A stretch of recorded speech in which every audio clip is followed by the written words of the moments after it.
Bonjour à tous, bienvenue pour ce second webinaire.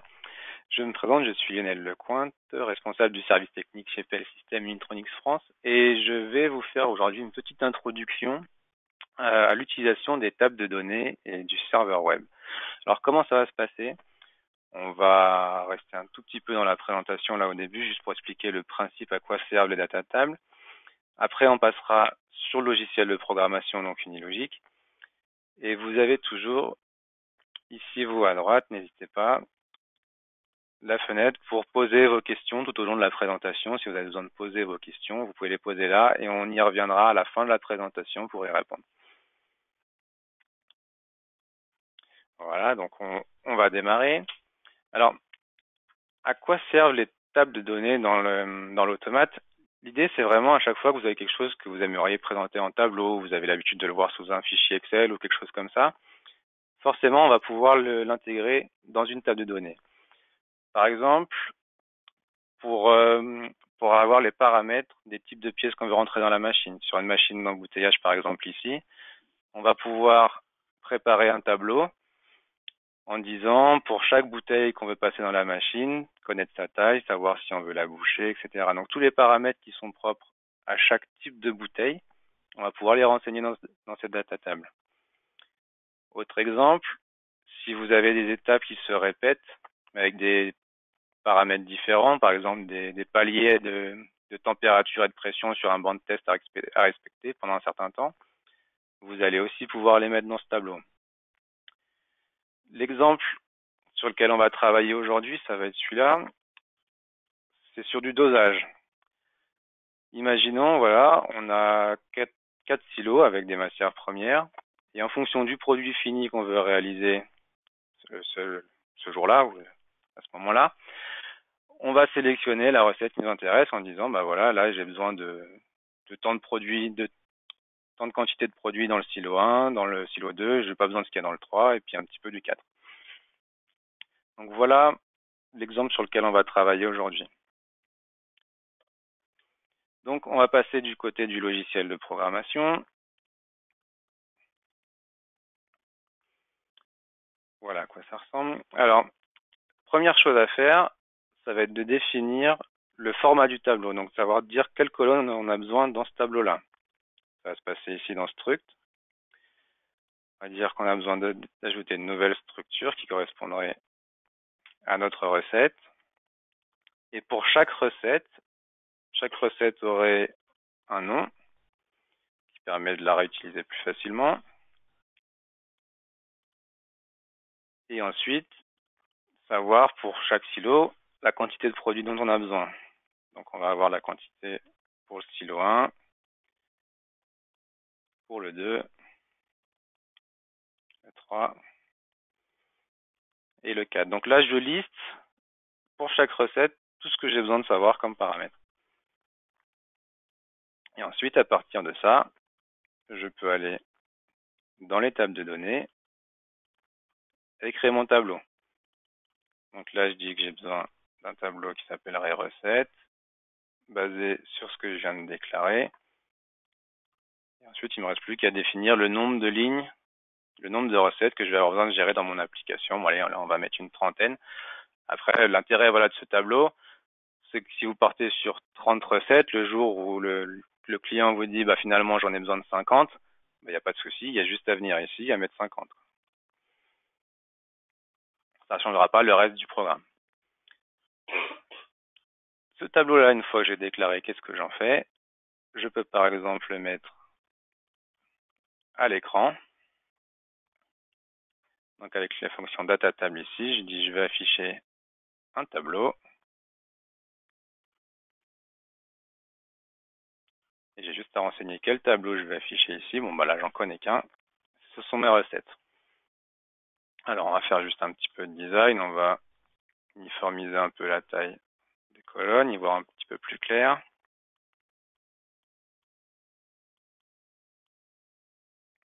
Ça fait un peu beaucoup. Hop. Pardon.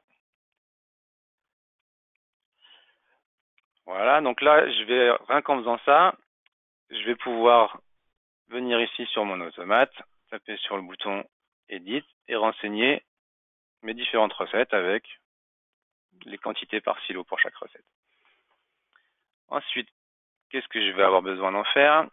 Je vais avoir besoin de pouvoir sélectionner la recette qui m'intéresse pour récupérer ces paramètres. Donc pour savoir quelle recette je sélectionne après en cliquant sur la ligne, je vais renseigner un paramètre ici qui du coup va me donner le numéro de la ligne sélectionnée.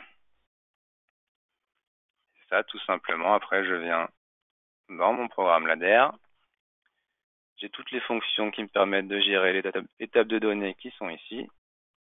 Et je lui dis que je vais aller lire mon tableau, que je vais aller chercher, lire dans mon tableau de recettes les infos qui sont à la ligne sélectionnée.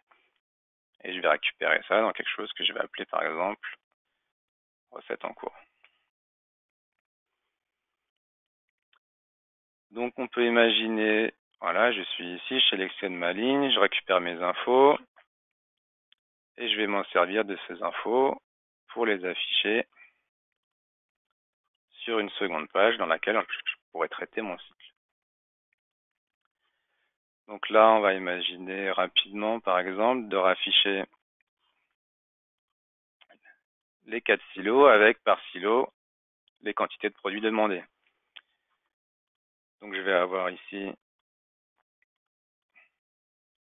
le silo 1. Alors on va faire un petit peu de copier-coller rapidement. Donc hop, je colle ça là. Là.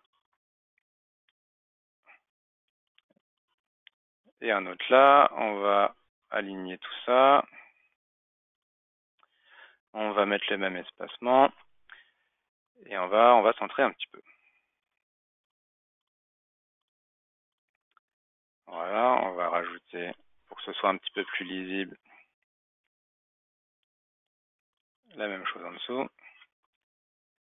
Encore un petit coup de copier-coller.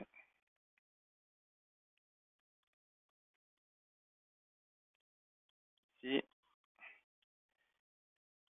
Et ici, donc tout simplement, ici on va dire que ça, donc c'était le silo 1, entre 0 et 500 kg par exemple.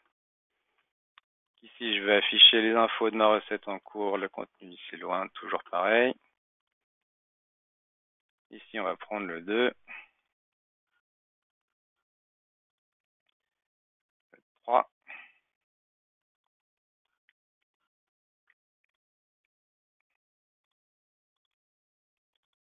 hop, le 4, et même chose, 2, 3 et 4. Donc après, au niveau de l'utilisateur, donc lui, il vient, il a les paramètres du silo, il sélectionne sa ligne, et on peut imaginer qu'il appuie sur un bouton départ cycle,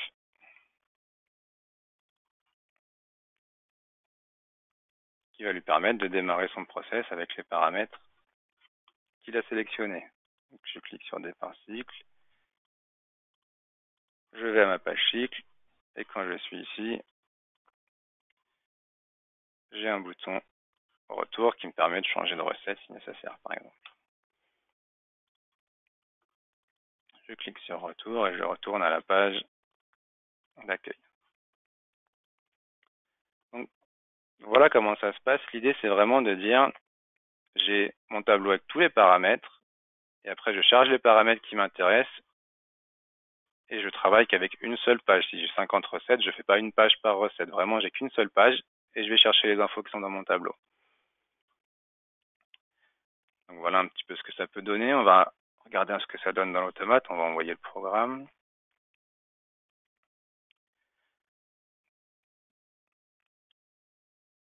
Donc là, on compile le programme, on va l'envoyer. Voilà, et là, je suis connecté à l'automate, moi, à distance en VNC. On va pouvoir voir ce qu'il va y avoir à l'écran. Hop, donc ça arrive.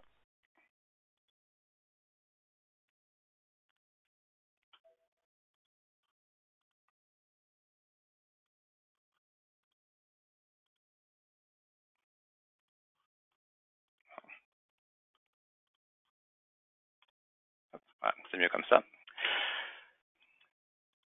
Donc, j'ai mon tableau, je peux cliquer sur Edit ici afin de renseigner toutes mes recettes.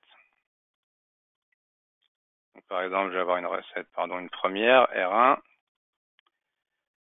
pour laquelle j'ai besoin d'une centaine de kilos de ce qu'il y a dans le stylo 1, de 200 kilos du 2, j'ai pas besoin du 3 et un petit peu de 4.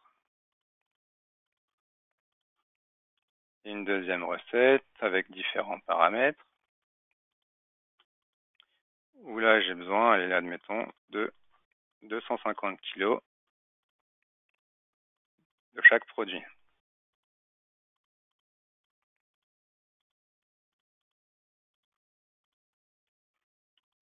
Donc je programme comme ça toutes mes recettes. Ensuite je sélectionne celle qui m'intéresse. Je fais départ et là j'ai chargé tous les paramètres de mon application avec les infos sélectionnées. Si je viens, je fais retour, je prends la deuxième. C'est toujours la même page, c'est toujours les mêmes paramètres que je vais utiliser dans mon application, sauf que les valeurs ont changé par rapport à la recette sélectionnée. Donc voilà un petit peu l'idée, globalement, de comment ça se passe. Alors après, effectivement, bien sûr, on peut aller beaucoup plus loin. Ces recettes-là, on peut les exporter sous un tableau Excel pour pouvoir les paramétrer plus facilement, par exemple, pour les réintégrer dans l'application.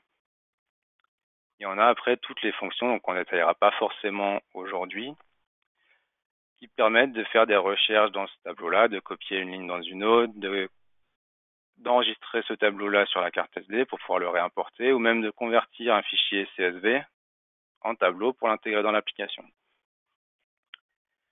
Donc ça, n'hésitez pas, si vous avez besoin de plus d'infos là-dessus, à faire une petite demande via notre site internet ici, questions techniques ou demande d'exemples de programmation, et nous vous enverrons des exemples plus détaillés sur toutes ces fonctionnalités-là. Donc, rapidement maintenant, si on veut passer la partie paramétrage de ces tableaux-là sur le serveur web, donc l'intérêt du serveur web, c'est quoi? C'est que du coup, je vais pouvoir y accéder soit d'une machine connectée en local dans l'établissement, soit à distance. Et depuis un PC, smartphone ou tablette, puisqu'il n'y a rien à installer sur le PC, j'ouvre mon navigateur internet et j'accède au paramétrage de ma machine. Donc pour faire ça, j'ai juste besoin d'aller ici dans Web Server, de dire que je veux mettre en place le Web Server et je vais travailler ça de la même manière qu'une page IHM. C'est tout pareil, sauf que finalement, au lieu d'aller devant l'écran pour y accéder, je vais aller depuis mon navigateur internet. Donc, si vous avez réussi à développer vos pages IHM, vous savez déjà faire un serveur web. Donc, par exemple, là, je vais reprendre ma table de données. Je vais dire que je vais afficher mon tableau. Et je dis lequel.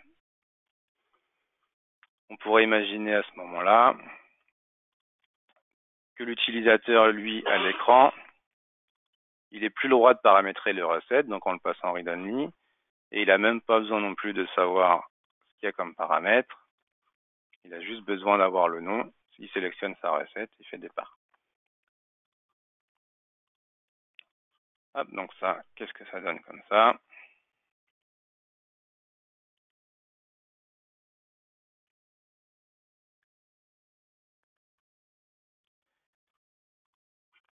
J'envoie ça. Et directement, maintenant, voilà, je suis dans le bureau à l'autre bout de l'usine ou chez moi à distance. Je tape l'adresse IP de l'automate dans mon navigateur internet. Et j'arrive sur le paramétrage de ma machine. Alors bien sûr, après tout ça, on peut imaginer le sécuriser, mettre des mots de passe avec des niveaux d'accès en fonction des utilisateurs, etc. Il n'y a pas de souci là-dessus. Et donc là, par exemple, je peux rajouter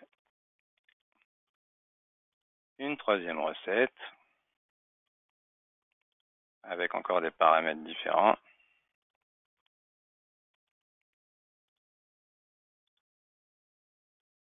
Hop.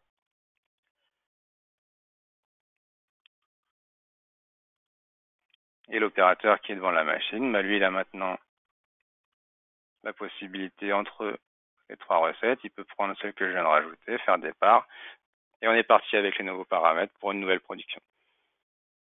Donc voilà un petit peu l'idée, à quoi ça sert. Donc encore une fois, si vous avez besoin d'approfondir ça, n'hésitez pas à revenir vers nous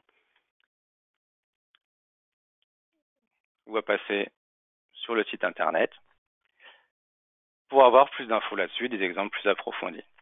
On va voir un petit peu, faire un petit tour, voir si on a eu des questions.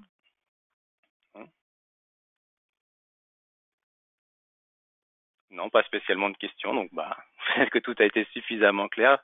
Si les questions vous viennent par la suite, donc n'hésitez pas, site internet ou un petit mail, support ou info@plsystem.fr pour continuer à discuter de tout ça. Ah si, alors une question quand même. Savoir est-ce que le chiffrement SSL, ah ouais, est-ce qu'on envisage le chiffrement SSL pour les pages web serveurs, donc en HTTPS? Pour l'instant, c'est pas prévu. Donc bon, on se renseignera, mais pour l'instant, effectivement, il n'y a rien de prévu à ce niveau-là.